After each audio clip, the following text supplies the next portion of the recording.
İmam Hüseyin əleyhissalamın Peyğəmbər məscidində Ayşəyə söylədiyi sözlər. İmam Həsən Müctəba əleyhissalam şəhid olduğu zaman onu tabuta qoyub Peyğəmbərin müsallasına apardılar və orada cənazə namazını qıldılar. Daha sonra onu götürüb məscidə girdilər. Peyğəmbərin qəbrinin qabağında dayandıqları zaman bu xəbər Ayşəyə çatdı.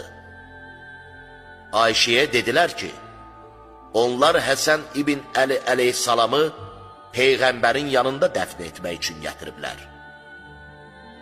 Ayşə bunu eşidən kimi yəhərli qatıra minib evdən çıxdı. O, İslam tarixində ilk qadın idi ki, kiminsə köməyi olmadan cəmaatın gözü qarşısında kəcavəsiz yəhərli qatıra minirdi.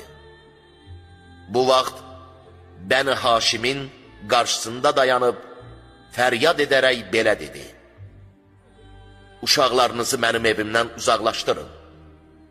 Mənim evimdə heç kəs dəfn edilməməli və Peyğəmbərin hörmət pərdəsi yırtılmamalıdır.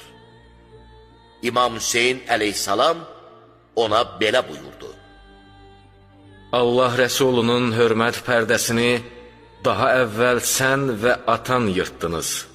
Belə ki, ona yaxın və qonşu olmasını istəmədiyi şəxsi Allah Rəsulunun evində dəfn etdiniz. Ey Ayşə, Allah gördüyün bu işin hesabını səndən soruşacaq. Qardaşım Həsən əleyhissalam mənə onu babası Peyğəmbər salavatullahın yanına gətirməyimi əmr etdi ki, onunla olan əhdini təzələsin. Bil ki, qardaşım Həsən əleyhissalam Allah Rəsulunun hörmətini sındırmayacaq qədər Allah və onun Peyğəmbərini hamıdan yaxşı tanıyan, Allahın kitabını hamıdan düzgün açıqlayan bir alimdir. Odur ki, Allah Teala belə buyurur: Ey iman gətirənlər!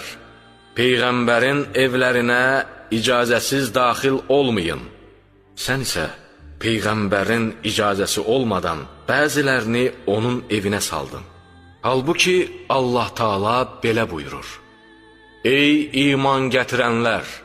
Səsinizi Peyğəmbərin səsindən artıq qaldırmayın və onunla bir-birinizlə danışdığınız kimi ucadan danışmayın. And olsun ki, sən atanı və onun Faruğunu, Öməri dəfn etmək üçün Allah Rəsulunun yanında yerə bel vurdun.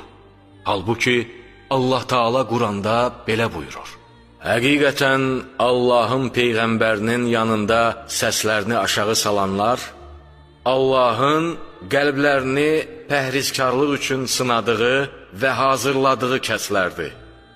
Onlar üçün bağışlanma və böyük bir mükafat vardır. Canıma and olsun ki, sən atan və onun Faruğunu, Öməri icazəsiz olaraq Allah Rəsulunun evinə daxil etdin və onları onun yanında dəfn etməklə, ona yaxın etməklə Allah Rəsulunun inciməsinə və əziyyətinə səbəb oldun.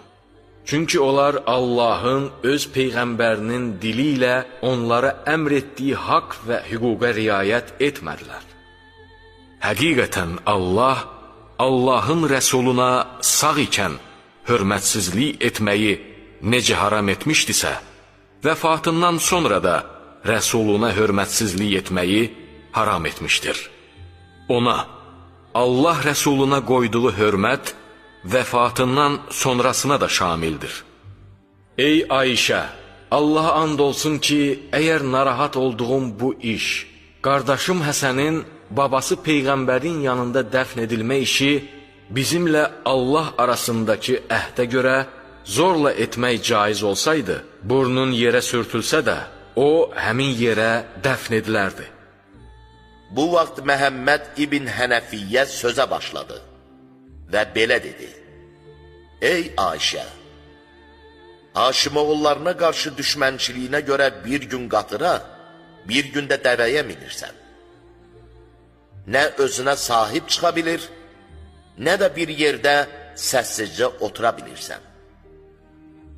Ayşə Məhəmməd ibn Hənəfiyyəyə dedi: Ey Hənəfiyyənin oğlu, bunlar Fatimənin övladı olduqları üçün danışırlar.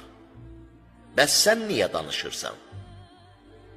İmam Hüseyin əleyhissalam ona belə buyurdu: Ey Ayşə, sən Məhəmmədi Fatimilərdən ayırmaq istəyirsən? Allaha and olsun ki, o, 3 Fatimənin övladıdır. İmran ibn Aiz ibn Əmr ibn Məhsunun qızı Fatimə, Haşimin övladı Əsədin qızı Fatimə və Zaidə ibn Əsəm ibn Rəvahə ibn Hücr ibn Əbdül Mais ibn Amirin qızı Fatimə.